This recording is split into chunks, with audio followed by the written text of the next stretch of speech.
Muy buenos días, un saludo fraterno y solidario para toda nuestra muy querida comunidad del núcleo universitario Rafael Rangel y especialmente para los miembros organizadores del Centro Regional de Investigación en Ciencia, su enseñanza y filosofía, CRINCEF, y muy especialmente a las organizadoras, a la profesora Evelyn Urbina y a la profesora Belixa Urbina. Quiero aprovechar estos 10 minutos para mandar un saludo a todos los profesores, colegas del núcleo universitario y especialmente a los estudiantes que están asistiendo a este congreso. Y quiero aprovechar también un un poco de tiempo de estos 10 minutos para decir que esta presentación voy a hacerla en homenaje a mi padre, Juan Lozada, quien fue egresado del núcleo universitario Rafael Rangel de nuestra ilustre Universidad de los Andes y que fue profesor jubilado de la Universidad Simón Rodríguez en Valera y que hace pocos días falleció y siento mucho su partida. Bueno, mi presentación se llama Computacionalismo, Softwareismo y Hardwareismo. En este capítulo propongo explorar cómo debemos gobernar la inteligencia artificial, partiendo principalmente de la definición de lo que es gobernanza de las tecnologías y específicamente gobernanza de la inteligencia artificial, partiendo también de sus fundamentos ontológicos y epistemológicos, es decir, desde el computacionalismo.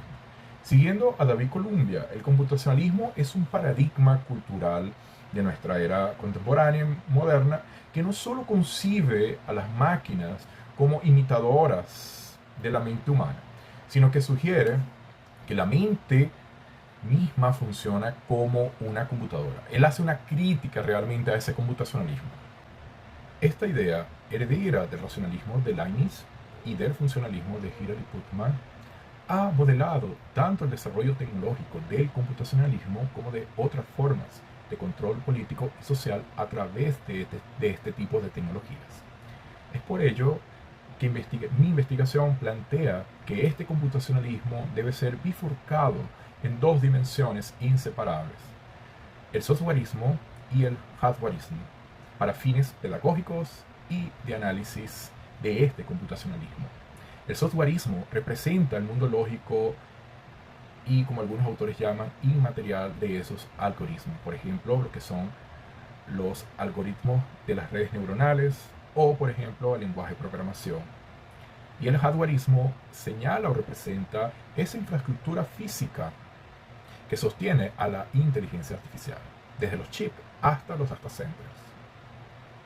Esta separación no existe con claridad en la literatura, pero es indispensable para comprender cómo opera realmente la inteligencia artificial en el mundo material.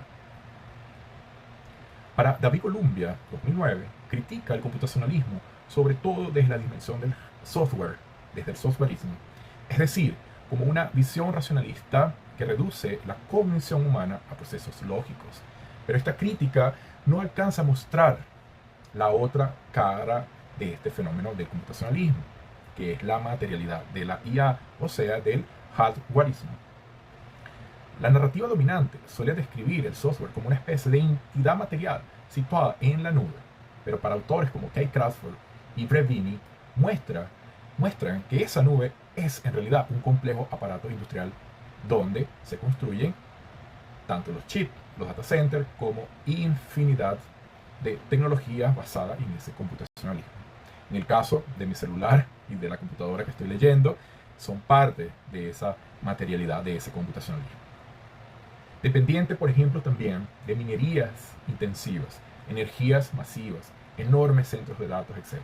Y es por eso que Kate Crawford dice que toda Silicon Valley tiene una Clayton Valley. Silicon Valley, pues donde existen todas las grandes empresas de software y hardware, pero que toda Silicon Valley tiene una Clayton Valley porque la Clayton Valley es una mina donde, por ejemplo, se trabaja con la extracción de litios y otras minas también se trabaja con la extracción de otros tipos de tierras raras.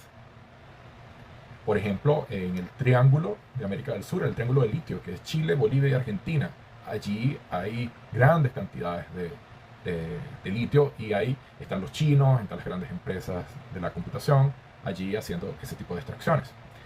Es decir, detrás del software aparentemente limpio hay una infraestructura profundamente contaminante y con un eje central de una geopolítica algo conflictiva. En este sentido, el softwareismo y el hardwareismo no solo describen dos aspectos técnicos, sino son dos dimensiones políticas y filosóficas.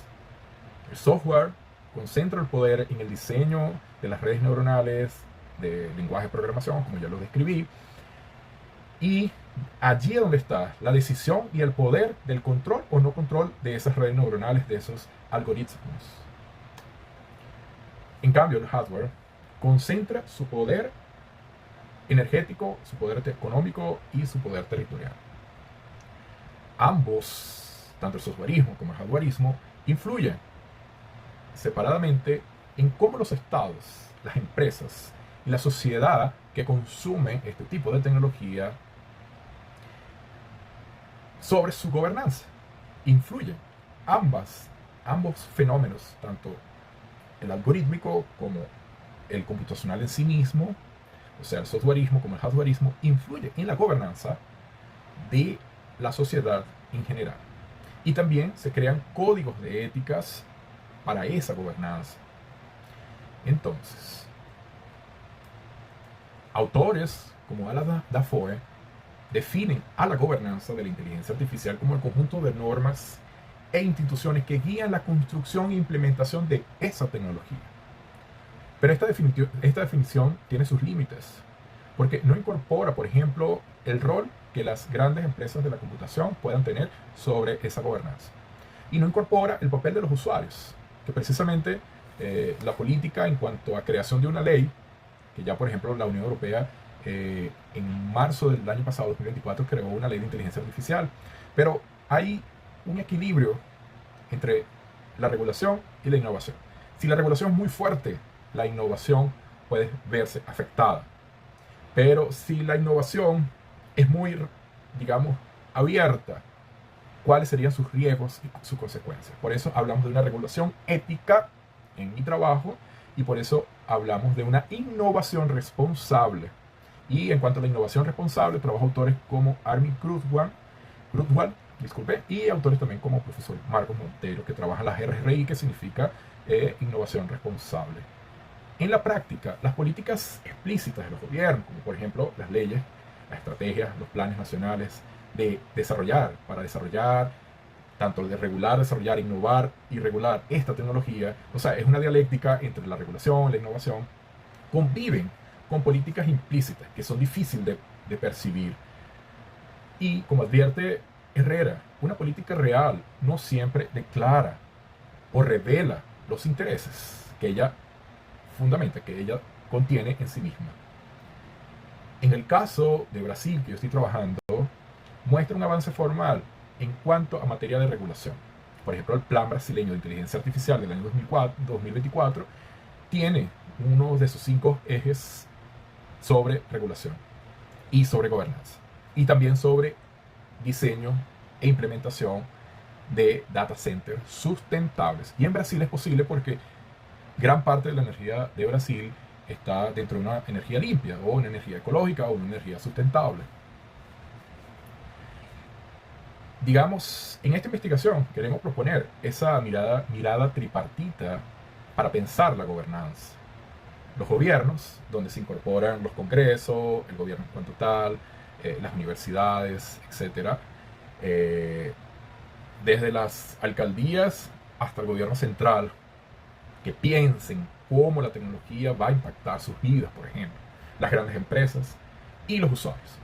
Y que de cada una de ellas se desprenden otros nuevos elementos, que por cuestiones de tiempo no los vamos a hablar hoy. Esta triangulación se vuelve imprescindible porque el softwareismo moviliza intereses vinculados al control de los algoritmos, de la internet, de la inteligencia artificial, etc., mientras que el hardwareismo moviliza los intereses económicos, industriales y geopolíticos. Ambos, softwareismo y hardwareismo, operan simultáneamente y ambos configuran el tipo de inteligencia artificial que se quiere implementar en nuestra sociedad. Muchas gracias.